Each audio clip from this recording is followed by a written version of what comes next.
Objectif en passant pour le prochain tour, c'est-à-dire les demi-finales. Comment vous avez vécu cette rencontre? Quels sont les enseignements que vous en avez tirés? Bonsoir tout le monde. L'objectif a été atteint. On s'attendait à un match très engagé de la part de l'équipe malienne, voilà, qui a ses qualités, qui nous ont vraiment posé des problèmes. Maintenant, on voulait vraiment être patient et attendre au bon moment pour leur faire mal. C'est des choses qui ont été faites. Voilà, maintenant, il faut féliciter à l'équipe du Mali, même à 11, à 10, ils nous ont posé d'énormes problèmes. Après, nous, on a su gérer et aussi, si on regarde vers la fin, si on était plus lucide, on pouvait aussi mettre à 2 ou 3-0. Et maintenant, la chose la plus importante a été c'était de se qualifier. On est passé au prochain tour pour les demi. Merci. Merci.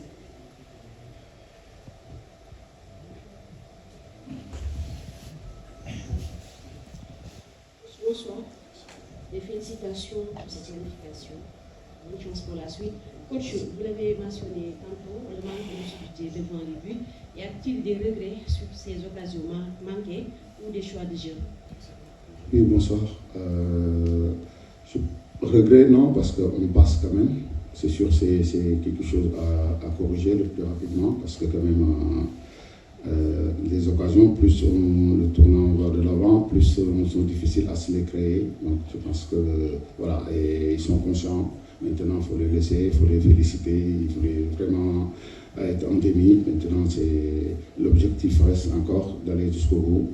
Il nous reste un match ici qu'on voulait faire, surtout à Tanger. On s'était dit qu'on voulait faire minimum les 7 matchs. Maintenant, après, ça dépend. Le 7e, ça va être lequel, excusez-moi. Maintenant, c'est continuer à travailler et espérons que la prochaine fois, on aura plus d'efficacité et plus de réussite pour marquer plus de buts.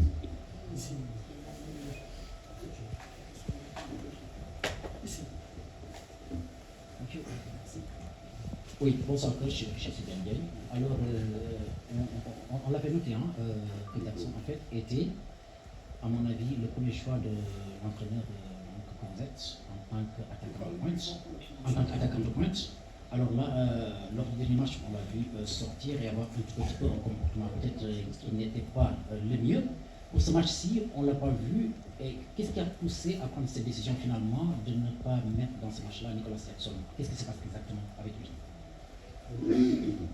Bonsoir. Je ne pense pas que la question, bon, si je vois bien, c'est une question, vous pensez que ce n'est pas du tout une punition. C'est juste que c'était un choix du coach. Donc voilà, après, il n'y a pas un joueur qui aime sortir, surtout un attaquant sans marquer de but.